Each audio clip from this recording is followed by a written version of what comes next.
মেলা দিন থেকে কাটে গুড়ে থুসি চ্যাংড়াটা কই চ্যাংড়াটাই আমার শরীরটা খুব খারাপ এসে না কাম কাজ করে নাই আমার সাথে না কাম কাজ কর কোটে কোটে ঘুরে বেড়ায়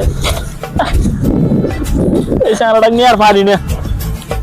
আব্বার কাছ থেকে যে কেমনে বিড়ি খাওয়ার টাকা চাই কি যে কয় আব্বা ও আব্বা তোমার একটা কথা বলে মানে কি হয়েছে তোর সারাদিন ধরে ঘুরে বেড়াস তুই যে কোন জায়গা কাম কাজ করা না আমার সাথে আর আয় ডালগুলো কতদিন দিয়ে কাটে দিছি তুই তো শুনিসও না কোটে কোটে খাবি কি করবো ক আব্বা আমাকে 100 টাকা দাও তো কি করলু 100 টাকা মানে 100 টাকা তুই কি করবো 100 টাকা খাবেন তুই জানিস কত শুদ্ধ খালি ঘুরে বেড়াস 100 টাকা দিয়ে আব্বা বিড়ি খাবো তুমি মাথায় কেন বিড়ি খাওয়ার নাই আর মুখে তো টাকাও নাই